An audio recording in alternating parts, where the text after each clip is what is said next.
ತರಂಗದ ಅವ್ಯಕ್ತ ಭಾವನೆಗಳಿಗೆ ಬಣ್ಣಗಳ ರೂಪ ಕೊಟ್ಟು ಕುಂಚದ ಮೂಲಕ ಜೀವಂತಗೊಳಿಸುವ ಈ ಕಲಾ ಮಾಧ್ಯಮ ಕಲಾವಿದನೊಬ್ಬನ ಸುಪ್ತ ಕಲ್ಪನೆಗಳನ್ನು ಕ್ಯಾನ್ವಾಸಿನ ಮೇಲೆ ಅಭಿವ್ಯಕ್ತಗೊಳಿಸುತ್ತದೆ.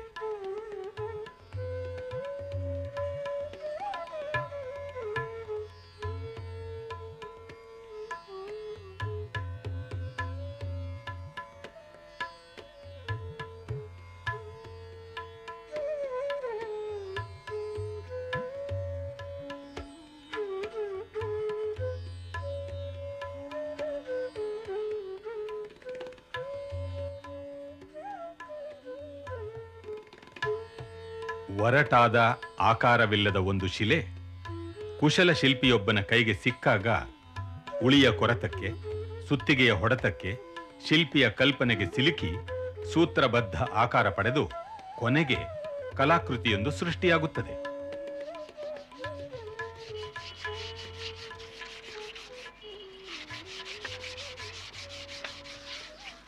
ನಾವು ಯಾವಾಗಲೂ ಈಗ ಶಾಸ್ತ್ರೀಯ ಸಂಗೀತ ಆಗಿರ್ಬೋದು ಅಥವಾ ಹಿಂದೂಸ್ತಾನಿ, ಕರ್ನಾಟಕ ಶಾಸ್ತ್ರೀಯ ಆಗಿರ್ಬೋದು, ಸುಗಮ ಸಂಗೀತ ಆಗಿರ್ಬೋದು, ವಾದ್ಯ ಸಂಗೀತ ಆಗಿರ್ಬೋದು, ಜಾನಪದ ಕಲೆಗಳ ಪ್ರದರ್ಶನ ಆಗ್ಬೋದು ಅಥವಾ ನಾಟಕ ಆಗ್ಬೋದು, ಇವು ಎಲ್ಲದಕ್ಕೂ ಕೂಡ ನಿರಂತರವಾಗಿ ಒಂದಲ್ಲ ಒಂದು ರೀತಿಯಲ್ಲಿ ಅವಕಾಶವನ್ನು ಕಲ್ಪಿಸಿಕೊಡ್ತಾ ಬರ್ತಾ ಇದ್ದೀವಿ.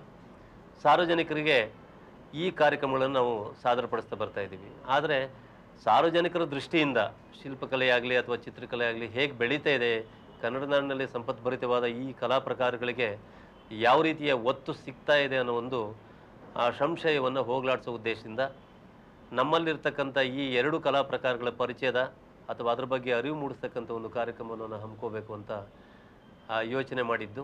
ಈ ಹಿನ್ನೆಲೆಯಲ್ಲಿ ನಾವು ಮೊಟ್ಟ ಮೊದಲನೇ ಬಾರಿಗೆ ರಾಜ್ಯ ಮಟ್ಟದ ಕಲಾಮೇಳವನ್ನು ನಾವೀಗ ಏರ್ಪಡಿಸಿದ್ದೇವೆ. ಕಾಷ್ಟಶಿಲ್ಪದ ಕಲಾವಿದರು, ಶಿಲ್ಪಕಲೆಯಲ್ಲಿ ಹೆಸರು ಮಾಡಿದ ಸೃಜನಶೀಲ ಶಿಲ್ಪಿಗಳು, ಚಿತ್ರಕಲೆಯ ಪ್ರಸಿದ್ಧ ಚಿತ್ರಕಾರರು ಈ ಲಲಿತ ಕಲಾ ಮೇಳದಲ್ಲಿ ಭಾಗವಹಿಸಿ ರಂಗು ತುಂಬಿದ್ದರು.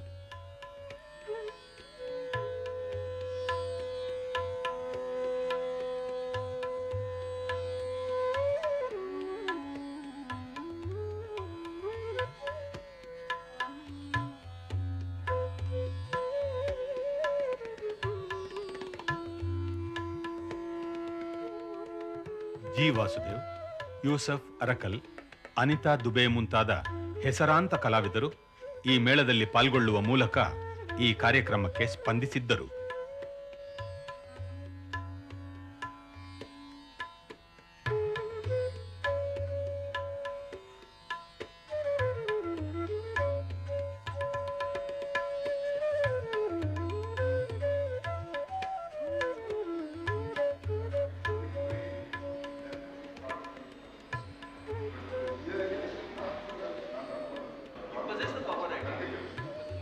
ಕಲಾವಿದರು, ಕಲಾಸಕ್ತರ ನಡುವಿನ ಸಂವಾದಕ್ಕೆ ಇಲ್ಲಿ ಅವಕಾಶ ನೀಡಲಾಗಿತ್ತು.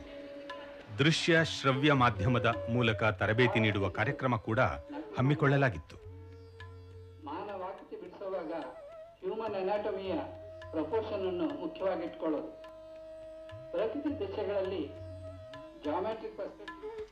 ಈ ಮೇಳದಲ್ಲಿ ಭಾಗವಹಿಸಿದ ಕಲಾವಿದರಿಗೆಲ್ಲ ಕೈತುಂಬ ಕೆಲಸ, ತಲೆ ಕಲ್ಪನೆಯ ಕನಸುಗಳ ಕಾರ್ಯಾಗಾರ. ಪರಿಣಾಮ ಅದ್ಭುತ, ಅತ್ಯಂತ ಉತ್ಕೃಷ್ಟ ಕಲಾಕೃತಿಗಳ ನಿರ್ಮಿತಿ. ಹೀಗಾಗಿ ಈ ಮೇಳ ಕಲಾಸಕ್ತರ ಪಾಲಿಗೆ ಸದಾ ಸವಿನೆನಪು.